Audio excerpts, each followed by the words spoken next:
সবার বিয়ে হচ্ছে, বউ আছে, ঘুরতেছে। আমার বিয়ের কোন খবর নাই। পাড়া প্রতিবেশী আব্বাকে আমার বিয়ের কথা বললে আব্বা বলে আমার নাকি শিশুকালের বউ আছে। আপনারা বলেন তো ভালো লাগে এসব এত কষ্ট করার মানে হয়? আমি খেতে কাজ করতেছি, এমন সময় আমার আব্বা এসে আমাকে ডাক দিল। আমি খেতে কাজ করা রেখে আব্বার কাছে এগিয়ে গেলাম। প্রচুর রোদ, তার উপর এই অসময়ে আব্বা ডাক দিল। আমিস, আব্বা এই অসময়ে আমাকে ডাকলেন কেন? এখনো অনেক কাজ পড়ে আছে। মনিরুল, হৃদয় বাবা, তোর জন্য একটা খুশির খবর আছে। এখন আর তোকে কোনো কাজ করতে হবে না। আমিস, কি খুশির খবর আব্বা? আগ্রহ নিয়ে। মনিরুল, এতদিন যার জন্য টুকিটাকি কেনাকাটা করে রেখেছিলি, সেই রুবি আজকে বিদেশ থেকে এসেছে। আমি খুশিতে আব্বাকে জড়িয়ে ধরলাম। তাহলে আমার বউ বিদেশ থেকে পড়াশোনা করে দেশে আসলো? একটু পর বুঝতে পারলাম এটা তো আব্বাকে জড়িয়ে ধরেছি। চি চি চি, কি লজ্জা, কি লজ্জা! আব্বা ছেড়ে দিয়ে পিছনে এসে মাথা নিচু করে দাঁড়ালাম। মনিরুল, আর আমার বাপকে লজ্জা পেতে হবে না। এতদিন তো কাজের লোক, এলাকার লোক, বন্ধু দিয়ে কতবার তোর বউয়ের কথা বলেছিস, এখন শোনার পর লজ্জা পাচ্ছিস কেন? আমিস, কি যে বলেন না আব্বা, আপনি আমার জন্মদাতা, আপনার সামনে কি একটু লজ্জা পাবো না? লজ্জা লজ্জা ভাব করে। মনিরুল, হয়েছে, আর লজ্জা পেতে হবে না আমার বাপকে। এবার বাড়িতে চল, রাতের গাড়িতে তোকে আবার তোর ফুফুর বাসায় যেতে হবে। আমিস, তা আব্বা, আপনার ভাগ্নি মানে আমার শিশুকালের বুঝে এসেছে, এটা আপনাকে কে বলল? মনিরুল, কে আবার তোর ফুফু বল ফোন করে? আমিস, আব্বা, আপনি এখনো সবাইকে আপন মনে করেন? সবাই যেরকম ব্যবহার করে আপনার সাথে, আর ওনারা সবাই তো সম্পর্ক শেষ করে গেছে। মনিরুল, শোনো বাপজন, ওরা আমাকে ভাই মানুক আর না মানুক, কিন্তু আমি ওদেরকে বোন মানি, ভাই মানি। ওরা তো সবাই আমার ছোট, আমি নিজ হাতে লালন পালন করে বড় করেছি। আমিস, এই না হলে জমিদারের বংশধর।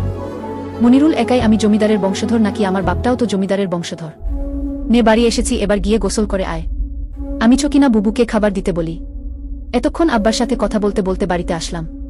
ছকিনা চাচি আমাদের বাড়িতে কাজ করে। বাড়ির সব করেন ছকিনা চাচি, রান্না থেকে শুরু করে ঝাড়ু ধোয়া সব কাজ। এবার আসেন আমার পরিচয়টা দেই। আমি হৃদয়, আমার আব্বার বাপজান। আমার মা মারা গেছে যখন আমার বয়স মাত্র 2.5 মাস ঠিক তখন। তবে আমার মা মারা যায় নাই, তাকে মেরে ফেলা হয়েছে। আমার কথা ভেবে আমার আব্বা দ্বিতীয় বিয়ে করেন নাই। কারণটা আপনারা গল্প পড়লে জানতে পারবেন। আমরা হলাম জমিদারের বংশধর। আমার দাদার দাদা শেষ জমিদার ছিল। আমার যার সাথে ছোটবেলায় বিয়ে হয়েছে সে হলো আমার মেজো ফুফুর মেয়ে রুবি। তার পুরা নাম হচ্ছে আসমানি সিদ্দিক রুবি। আমার মেজো ফুফু পড়াশোনা করতে গিয়ে শহরের এক বড়লোকের ছেলেকে বিয়ে করেন। এর কারণে আমার দাদা ফুফুকে ত্যায্য করতে চেয়েছিল, কিন্তু আমার আব্বা তাতে রাজি ছিল না। মনমালিন্য হওয়ার কারণে ফুফু তার বাবার বাড়িতে 5টা বছর আসে নাই। আর যখন ফুফু তার বাবার বাড়িতে আসে তখন আমার ফুফু তার সম্পত্তির ভাগের জন্য আসে। এ নিয়ে কত কি যে হয়েছে, প্রায় বছর দেড়েক। যখন দাদা বুঝলেন ফুফু মানবে না, ঠিক তখনই দাদা সম্পর্ক ঠিক রাখার জন্য আমার ফুফুর সেই ছোট্ট মেয়েটার সাথে আমার বিয়ে দেয়। তখন আমার বয়স 9 বছর আর রুবির বয়স 6 বছরের মত। আমি গিয়ে গোসল করে ফ্রেশ হয়ে খেয়ে নিলাম। আবারও ঘরে ঢুকে রুবির জন্য যেসব ছোট থেকে কিনেছি সেসব কিছু আলাদা একটা ব্যাগে ভরলাম।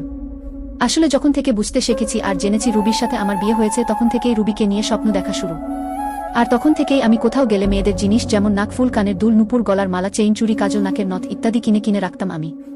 তা দেখে আমার আব্বা বলতো, বাহ, আমার বাপজান দেখি এখন থেকেই বউয়ের জন্য কেনাকাটা শুরু করেছে। আমি আর একটা ব্যাগের মধ্যে আমার কাপড় ঢুকালাম। সব করা প্রায় শেষ, এমন সময় পাশের বাড়ির মুনিয়া আমাকে ডাকতে আসলো। ডাকতে ডাকতে আমার ঘরেই ঢুকলো সে। মুনিয়া, আরে বাহ, আজকে আমার জানুটা এত সুন্দর করে সেজেছে কেন?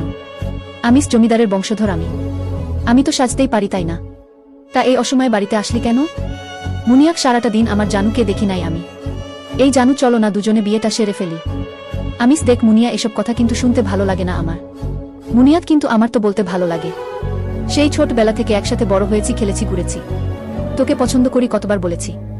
আমিস, তুই আমার খেলার সাথী, কিন্তু আমার তো বিয়ে হয়ে গেছে। যদি বিয়ে না হতো তাহলে তোকে বউ বানাতাম। মুনিয়া, ইসরে, আমাকে আবার বউ বলে ডাকে। যার সাথে তোর ছোটবেলায় বিয়ে হয়েছে তাকে কি দেখেছিস? আর তোর ফুফু তো কোনোদিন এ বাড়িতে আসে নাই। সেই ছোটবেলা বুকি আর তোর আছে নাকি? আমিস, ধ্যাত, তোকে কখন বউ বলে ডাকলাম আমি? শোন, আজকে আমি ফুফুর বাসায় যাচ্ছি, বুঝলি? মুনিয়া, হঠাৎ ফুফুর বাসায় কেন? অবাক হয়ে। আমিস, কারণ আজকে আমার ছোট্টবেলার বউ রুবি বিদেশ থেকে পড়াশোনা করে দেশে এসেছে। তাকে আমি আনতে যাচ্ছি, বুঝলি?